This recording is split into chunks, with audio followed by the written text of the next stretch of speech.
Hey, what's going on, guys? It's Dimitri Johnson, and you're listening to MMALatestNews.com. It's time to roll, baby. Yes, everyone, what's going on? My name is Stephen Howson. This is MMA Latest today, joined by my mate Andreas. How you doing, son? I'm doing good, Stephen.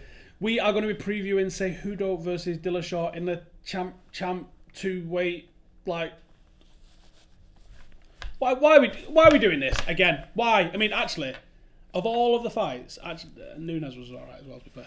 Of all of these champ fights that we've had, this is a pretty good one, to be fair. I mean, actually, most of them have been pretty good, haven't they? But I hate it. It ices two divisions, man. It's a promotional moniker, isn't it? At the end of the day, they want to be able to say, this person, this fighter, Daniel Cormier, Amanda Nunes, Conor McGregor, greatest of all time. Yeah. They're trying to artificially generate greatest of all times, but in doing so, you murder this division and you murder this division. But they've murdered this division anyway. Flyweight is done. They might have actually murdered this division, which we're probably going to talk about in a little bit. But you basically, your champions are your flag bearers, right? And you have basically just took the legs out from underneath half of your flag bearers to boost up this guy 5% more.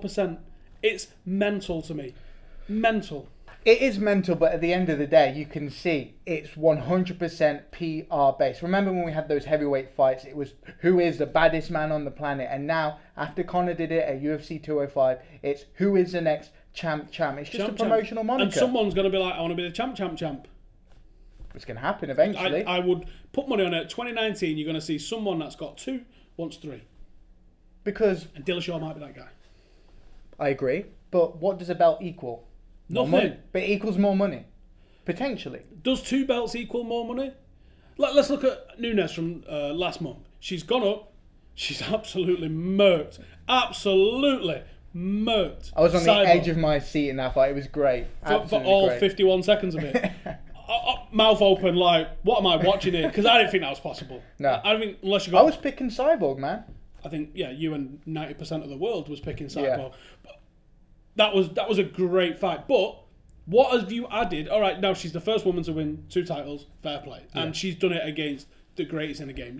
She probably has now got the moniker the greatest ever for female MMA. And I don't think anyone can argue with that. But what the hell happens to the 145 division now?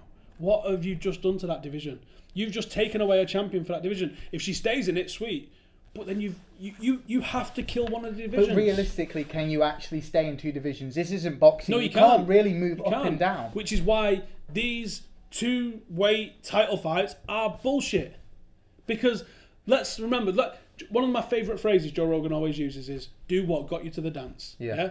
Stop trying to reinvent the wheel. Do what got you to the dance. Well, UFC, you need to do what got you to the dance. You need to get you what got you to be valued at $4 billion, right? That's what the UFC needs to go back to.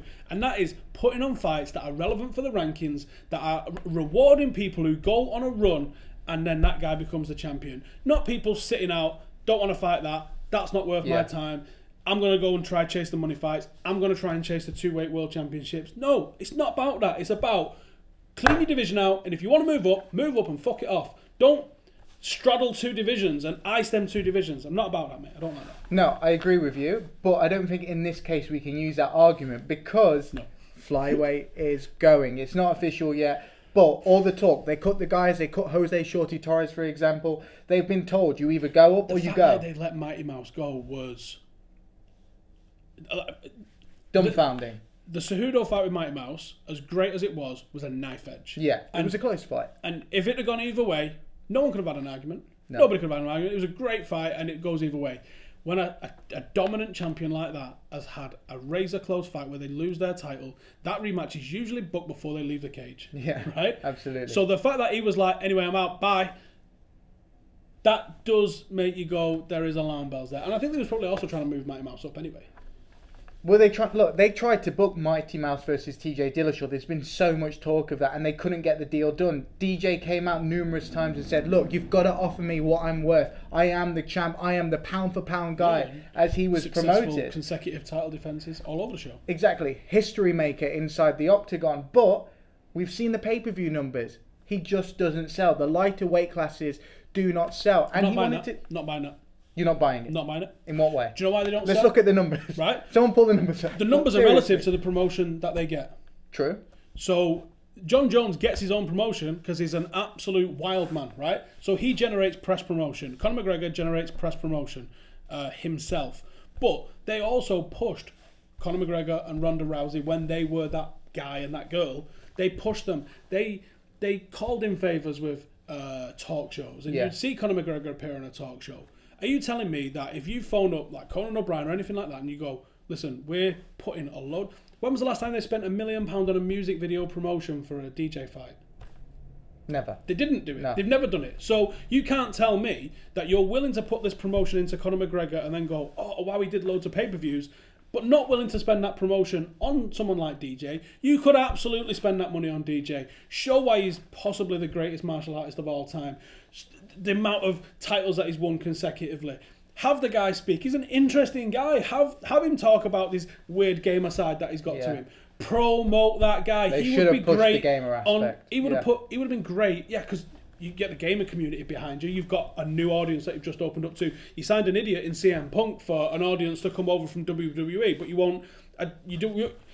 What's he doing on Twitch? He's doing numbers on Twitch. Are you telling me you've not gone and tried to bring that audience to watch the pay-per-views? You haven't, and that's ridiculous. And that's what One Championship want to do. There's already talk about what DJ's going to do to merge, to amalgamate the gaming into the fighting side as well. Do what got you to the dance. Promote your guys. Yeah, I hated that. Oh, he never does numbers. Right? Do you know what? I see some crazy promotions that they put behind people, and I never saw it for DJ. And then they're going, oh, DJ don't do numbers. You don't promote the guy. Yeah. You don't promote the guy. They didn't promote Amanda Nunes.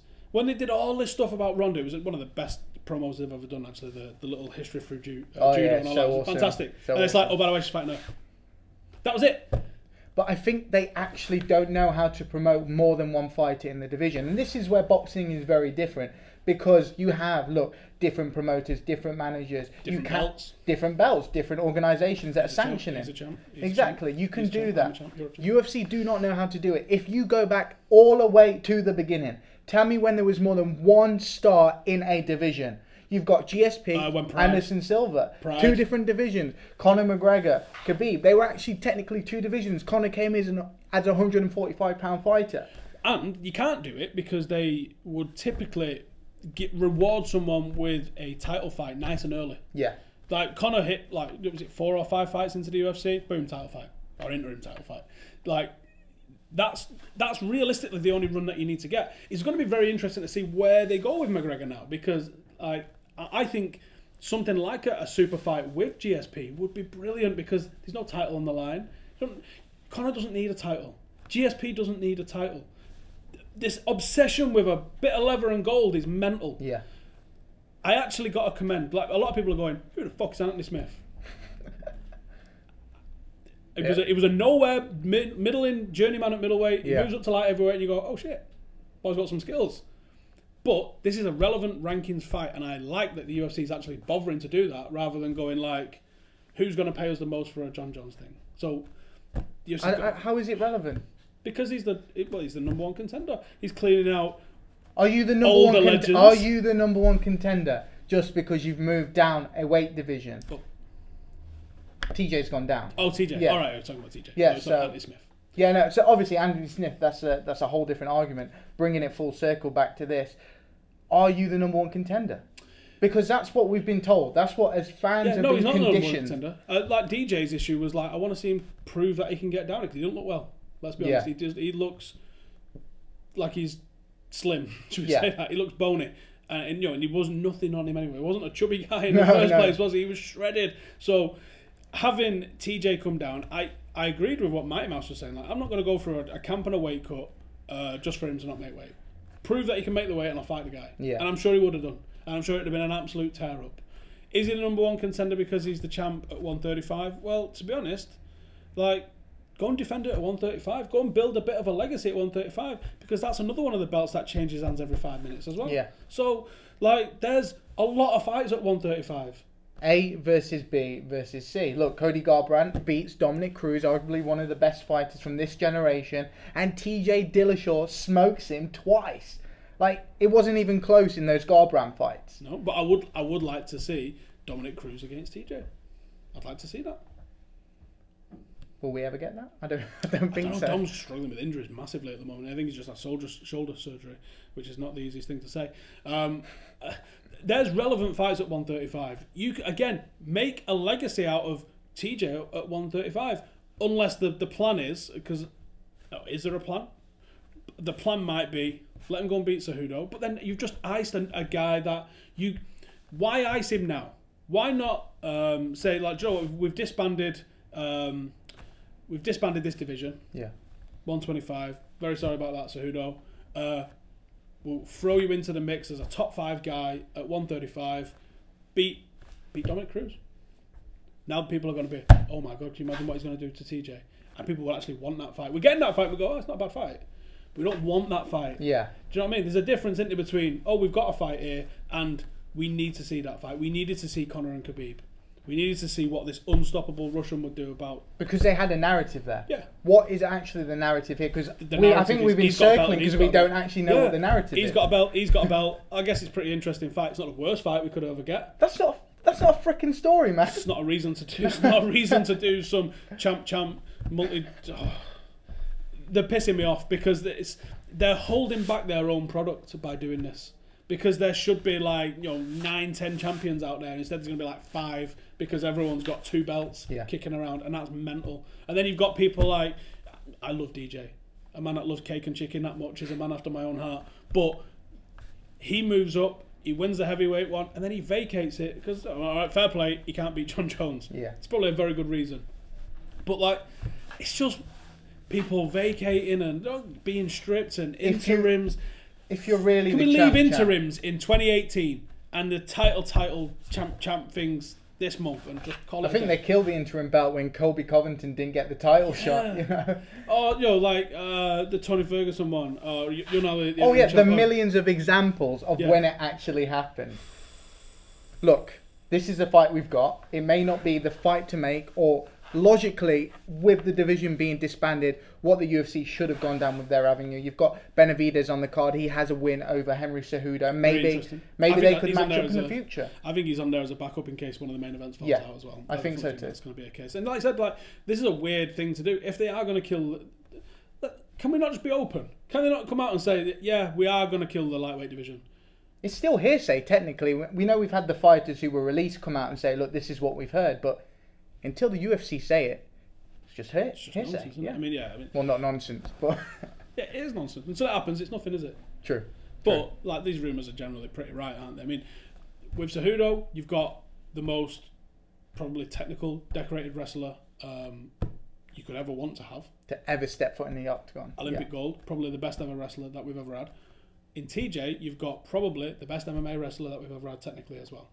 Because he wrestles for MMA. He uses grappling to advance his MMA game, whereas Cejudo is just he's a freestyle wrestler that can also bang as well, which he's shown leaps and bounds of improvement in his last fight with TJ. But it's not only that with TJ. It's just I love how he uses the angles so well. If you just look at the second Cody Garbrandt fight. Relentless, mate. Always pushing forward, always looking for the angle. That's what Dominic Cruz, 5-6 years ago, everybody was commending him for being ahead of his time. Now most fighters are able to do that, but with Dillashaw's size and with how quick he actually is, he just does it so well. The weight cut at 125. What's it going to take away from him? What do you think? It might take out longevity. So he might be big and powerful because he's stronger. Probably stronger, I assume. We are guessing. Mm-hmm. I think he's probably stronger in those early rounds, and I think he probably fades. Despite being in phenomenal shape, I think the weight cuts are hard. Yeah. So I think this weight cut, if it's going to be a tough weight cut, and at the moment it looks tough. I mean, £10 at heavyweight, it's a good afternoon out, isn't it? Yeah. £10 when you're only 135, 140 pound. That's a lot. That is a lot, and you've got the table has got about as much fat on him as TJ does. So, but it's not like he was walking around at that weight either. He was cut into that weight. So, money on the table. What do you reckon? Who am I picking? Yeah, I am going to go for TJ Dillashaw. I think he's going to ruin the party for Henry Cejudo for a legitimate ending, I guess, to the flyweight championship. get that champ moniker that Champ, the UFC so desperately want him to have. Literally, I don't know what Dana White is going to do if TJ Dillashaw doesn't win this fight. You just iced 2 divisions. Literally, you've just killed the flyweight division, and you've just killed the champion of your 135-pound division. And then it's just rematches. It's just lose-lose, I think. It's just nonsense, isn't it?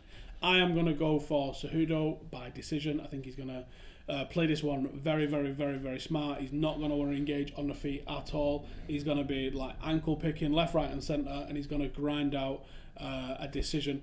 And I think it's going to be extremely tight. I think there's going to be some good scrambles on the ground as well. It's going to be 5 rounds of absolute carnage. And I think Cejudo is your champ by the end of it. Because I just think that weight cut's going to affect him a bit. But if TJ can light him up in that first and second round, and that is, it's a legitimate bet as well, to be honest, is that happens. But just to be different from you picking TJ. But I guess the real question is, and I'm glad that you went the opposite end there, it's not about the weight cut necessarily, it's how he rehydrates. If he does that effectively, then I think you can get over the tough weight cut. He could be 20, 25 pounds heavier than him. Exactly. At 125 is mental. So if he rehydrates properly, I think he beats Cejudo within 3 rounds. That's my bold pick, and I'm happy to say that. I think if Cejudo wins, it's the decision. I think he grapple fucks him, and he just takes him down again and again and again and again. And he keeps him there long enough, does just enough work on top, plays it very, very... If I'm Cejudo, this is how I'm playing it. I am playing it so safe. I'm like, cool, I'm not going to wear gloves today because I'm not going to need them, and I'm just taking you down. Yeah. Just I'm gonna have the crowd boo. I'm gonna have people get really mad, and I'm walk out and there with 2 belts. That's how I play it if I'm Cejudo. Every story has an ending, right? You know it. Well, I guess that's it for our UFC Dillashaw against Cejudo preview. Stephen, where should people check out MMA latest news? Come and check out MMA latest news. Obviously, you found us on YouTube, and you made sure to hit that subscribe button and the notification so you get all the regular content that we're posting. Check us out on the web at MMAlatestnews.com, and come follow us on Instagram and Twitter and Facebook as well if you fancy. See you in the next one.